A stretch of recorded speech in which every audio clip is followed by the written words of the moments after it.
Welcome back, folks. I'm Frizz, and today I'd like to take some time to talk about one aspect of playing Pathfinder 2e that I both really enjoy and also don't nearly use as much as I should: preparation.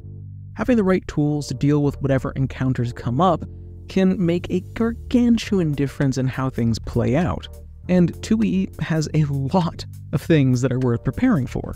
Of course, the most obvious example of preparation giving power is prepared spellcasters.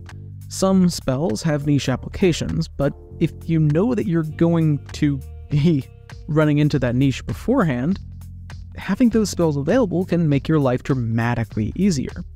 Wizards are the class that's most often associated with rigorous preparation, but druids and clerics actually have an easier time being prepared, since they automatically have access to every spell in their spellcasting tradition, which means that both druids and clerics really should not forget about the power of preparing exactly what kind of spell they actually need for whatever situation they find themselves in. Having the right spell for the job is one of the powers of prepared spellcasters, so it's important to not forget that preparing is just as important as it actually is. Everyone else still benefits from being prepared, though, which brings us to consumables.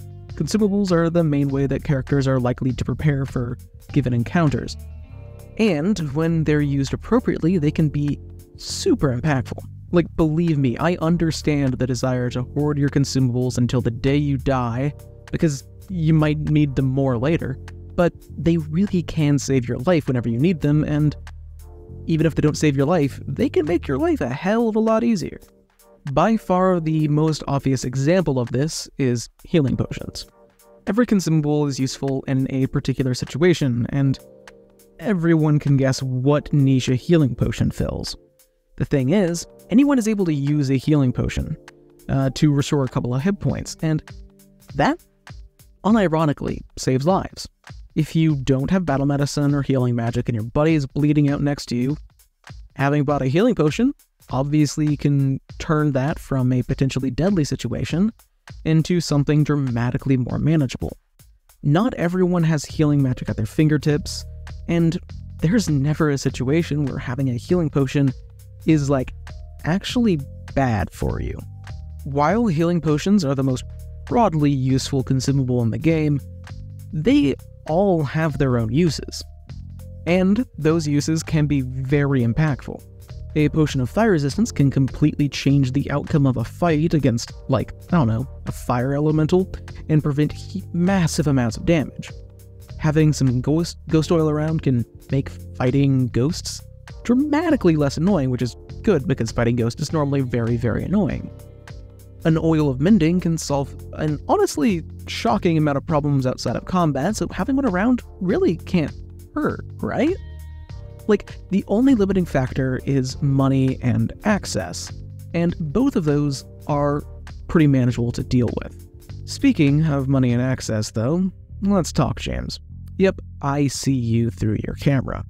Preparation relies equally on players to actually try and prepare and make the effort themselves, and it also relies on GMs to provide information that can actually be used to predict encounters.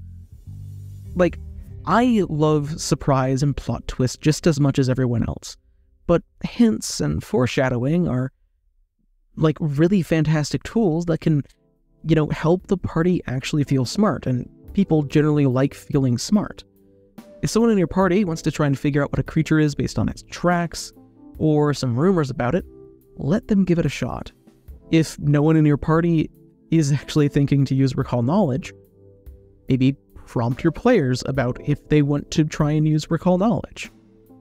Sometimes people just forget that it's a thing, and having more information can make the game a hell of a lot more fun. And ultimately, that's why we're here at the table, is to have fun. Thanks for watching. Preparation is a bit of a weird topic for me, since I'm always a bit of a improvise as I go guy, but I've been trying to get better at preparing recently. What weird uses of consumables have you found? Let me know in a comment down below, and while you're down there, you can always consider subscribing to the channel or joining up as a member. My members seriously help out my financial situation and have a genuine impact on my life, and I appreciate their support a massive amount. But regardless, until I see you next, live a wonderful life.